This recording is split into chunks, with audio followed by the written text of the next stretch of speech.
Ticket book ചെയ്തിട്ടില്ലെങ്കിൽ എത്രയും പെട്ടെന്ന് ബുക്ക് ചെയ്തോ പോയി കണ്ടോ. അവസാനം OTT റിലീസായതിനു ശേഷം അയ്യോ ഞാനിതൊന്ന് തിയേറ്ററിൽ മിസ്സാക്കിയതാണല്ലോ എന്നൊക്കെ പറഞ്ഞ് മോങ്ങിയിട്ട് കാര്യമൊന്നും ഉണ്ടാവില്ല.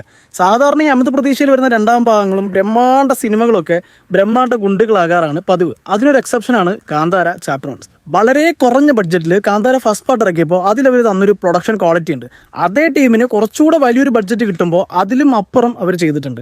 സത്യം പറഞ്ഞു കഴിഞ്ഞാൽ ഈ സിനിമയുടെ കഥയിലേക്ക് വരികയാണെങ്കിൽ നമ്മൾ ഫസ്റ്റ് പാർട്ടി കണ്ട ഏകദേശം സിമിലർ സ്റ്റോറിയൊക്കെ തന്നെയാണ്. പക്ഷേ ആ ഒരു സെറ്റിങ്ങും ആ ഒരു പ്രൊഡക്ഷൻ ക്വാളിറ്റിയും ആ ഒരു ടെക്നിക്കൽ സൈഡും ഒക്കെ ഭയങ്കരമായിട്ട് ഇമ്പ്രൂവ് ആയിട്ടുണ്ട്.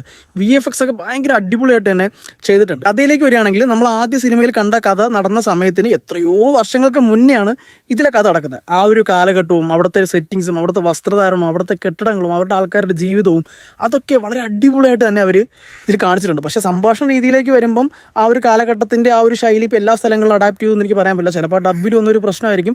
പല സ്ഥലത്തും നമ്മുടെ മോഡേൺ മലയാളത്തിലുള്ള പല ഡയലോഗുകളും കയറി വരുന്നുണ്ട്. ആ ഒരു ഡബ്ബിങ്ങിലുണ്ടായ ഒരു പ്രശ്നമാവാനാണ് സാധ്യത. പക്ഷേ ടെക്നിക്കൽ സൈഡ് നോക്കി കഴിഞ്ഞാൽ വളരെ അടിപൊളിയായിട്ട് തന്നെ ചെയ്തിട്ടുണ്ട്. പെർഫോമൻസിൻ്റെ കാര്യത്തിലേക്ക് വന്നു കഴിഞ്ഞാലും അടിപൊളിയാണ്. എല്ലാവരും അവരുടെ റോൾ ഭയങ്കര അടിപൊളിയായിട്ട് ചെയ്തിട്ടുണ്ട്. നമ്മൾ ഫസ്റ്റ് പാർട്ട് കണ്ടു കഴിഞ്ഞപ്പോൾ അവസാനത്തെ ഋഷഭ് ഷെട്ടിയുടെ ഒരു പെർഫോമൻസ് കണ്ടിട്ട് തിയേറ്ററിൽ നമ്മളിങ്ങനെ കോരിത്തരിച്ചിരുന്നിട്ടുണ്ട്.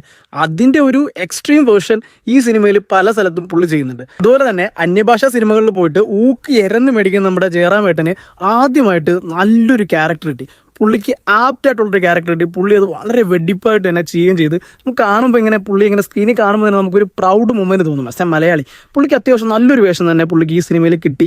അതുപോലെ തന്നെ ബാക്കി എല്ലാവരും പെർഫോമൻസ് കൊണ്ട് അടിപൊളിയായിരുന്നു. നായികയാണെങ്കിലും നായകനാണെങ്കിലും സപ്പോർട്ടിംഗ് ആണെങ്കിലും വെറുതെ വന്നു പോകുന്നിട്ടാണെങ്കിൽ പോലും അടിപൊളിയായിട്ട് തന്നെ പെർഫോം ചെയ്തു. ആ കഥയ്ക്ക് അനുയോജ്യമായ രീതിയിൽ തന്നെ ആ കഥ മൊത്തത്തിൽ ആ ഒരു സെറ്റിങ്ങിൽ കൊണ്ടുപോകാൻ പറ്റി. സാധാരണ ഇതുപോലുള്ള ബ്രഹ്മാണ്ഡ സിനിമകൾ വരുമ്പോൾ നമ്മൾ കാണുന്നൊരു കാര്യമാണ് ഒരുപാട് എലിവേഷൻ സീനുകൾ. ഇപ്പോൾ നായകനെയോ അല്ലെങ്കിൽ വില്ലനെയോ അല്ലെങ്കിൽ ആരെങ്കിലും എലിവേറ്റ് ചെയ്യുന്ന ഒരുപാട് സീനുകൾ പടത്തിലുണ്ടാവും. ആ സീനുകളിലേക്ക് എത്താൻ വേണ്ടിയിട്ട് ബാക്കി സ്ക്രിപ്റ്റ് ഡെവലപ്പ് ചെയ്ത് സ്റ്റോറി കൊണ്ടുവരും. അങ്ങനെ വരുമ്പോൾ പ്രത്യേകിച്ച് സ്റ്റോറി ഒന്നും തന്നെ കഥയിൽ ഉണ്ടാവില്ല. ഇതിലേക്ക് നമ്മൾ നോക്കുവാണെങ്കിൽ അങ്ങനെയല്ല. വ്യക്തമായിട്ടുള്ളൊരു സ്റ്റോറി ലൈനും ഒരു സ്ക്രിപ്റ്റും സിനിമയിലുണ്ട്. ആ സ്റ്റോറി ലൈൻ്റെയും സ്ക്രിപ്റ്റിൻ്റെയും ഭാഗമായിട്ട് നടക്കുന്ന സംഭവങ്ങളിലൂടെ ഉണ്ടാകുന്ന എലിവേഷൻസ് മാത്രമേ ക്യാരക്ടേഴ്സിന് കൊടുത്തിട്ടുള്ളൂ. അതുകൊണ്ട് തന്നെ അതൊരു കല്ലുകടിയായിട്ടോ ഫോഴ്സ്ഫുൾ ആയിട്ടോ നമുക്ക് തോന്നത്തില്ല. വളരെ ബ്ലെൻഡായിട്ട് തന്നെ പോകുന്നുണ്ടായിരുന്നു. കാന്താര ഫസ്റ്റ് പാർട്ടിൻ്റെ തീം തന്നെ നമുക്കറിയാം, ഭക്തിയാണ് മെയിൻ ആയിട്ടുള്ള ഒരു തീമായിട്ട് അവർ കാണിച്ചേക്കുന്നത്. സെക്കൻഡ് പാർട്ടിലേക്ക് വരുമ്പോൾ ഭക്തി കുറച്ചുകൂടെ ഒന്ന് കൂടിയിട്ടുണ്ട്, കുറച്ചുകൂടെ എക്സ്ട്രീം വേർഷൻ ആയിട്ടുണ്ട്.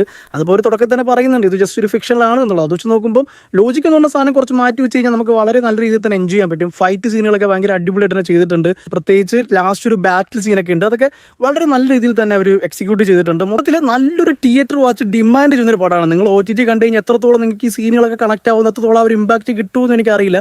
പക്ഷേ നിങ്ങളൊരു തിയേറ്ററിൽ കണ്ടു കഴിഞ്ഞാൽ ആ ഒരു സൗണ്ട് എഫക്ട്സും ആ ഒരു വിഷ്വൽസും ഒക്കെ ഭയങ്കര അടിപൊളിയാണ്. ഭയങ്കര ഗ്രാൻഡ് വിഷ്വൽസ് ആണ് സിനിമയിൽ പല സ്ഥലത്ത് വന്നേക്കുന്നത്. അതൊക്കെ നമ്മുടെ തിയേറ്ററിൽ കണ്ടു കഴിഞ്ഞാൽ മാത്രമേ നമുക്ക് വ്യക്തമായിട്ട് അവർ ഉദ്ദേശിക്കുന്ന രീതിയിൽ എൻജോയ് ചെയ്യാൻ പറ്റുള്ളൂ. പിന്നെ ആകെ ഒരു പ്രശ്നമായിട്ട് തോന്നിയത് മ്യൂസിക് ഉണ്ട് സിനിമയിൽ ആപ്റ്റാണ്. ആ ഒരു സീനിനും ആ ഒരു സിറ്റുവേഷനും ആ ഒരു സാഹചര്യങ്ങൾക്കൊക്കെ പറ്റുന്ന രീതിയിൽ തന്നെയാണ് മ്യൂസിക് വന്നിട്ടുള്ളത്. പക്ഷേ നമ്മൾ തിയേറ്ററിൽ നിന്ന് പുറത്തിറങ്ങുമ്പോൾ നമ്മുടെ മനസ്സിൽ തങ്ങി നിൽക്കുന്ന പ്രത്യേകിച്ച് മ്യൂസിക്കുകളൊന്നുമില്ല. ആ ഒരു വരാഹ രൂപത്തിൻ്റെ മ്യൂസിക് അത് നമ്മൾ ഫസ്റ്റ് പാർട്ടി കിട്ടിയൊരു സാധനമാണ്.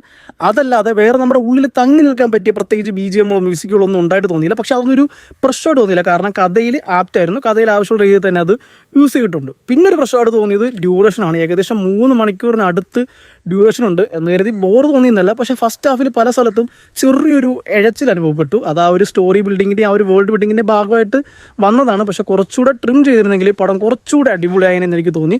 ഓവറോൾ വളരെ നല്ലൊരു എക്സ്പീരിയൻസ് ആണ് ഇതിന് തന്നേക്കുന്നത്. നിങ്ങൾ കണ്ടിട്ടില്ലെങ്കിൽ തീർച്ചയായിട്ടും നിങ്ങൾ കാണുക, തിയേറ്ററിൽ തന്നെ കാണുക. തിയേറ്റർ കണ്ടില്ലെങ്കിൽ OTT കണ്ടതിന് ശേഷം നിങ്ങളുടെ മോങ്ങ് കിട്ടി ഉറപ്പാണ്. ഈ സാധനം തിയേറ്ററിൽ മിസ്സാക്കിയല്ലോ എന്നുള്ളൊരു ഗിൽറ്റ് നിങ്ങൾക്കുണ്ടാവും. അതുണ്ടാവാതിരിക്കാൻ വേണ്ടിയിട്ട് തിയേറ്ററിൽ തന്നെ പോയി കാണുക. നല്ല സ്ക്രീനിൽ തന്നെ പോയി കാണാൻ ശ്രമിക്കുക. സിനിമ കണ്ടു കഴിഞ്ഞവർ നിങ്ങളുടെ അഭിപ്രായം പറയാം. ഓക്കെ.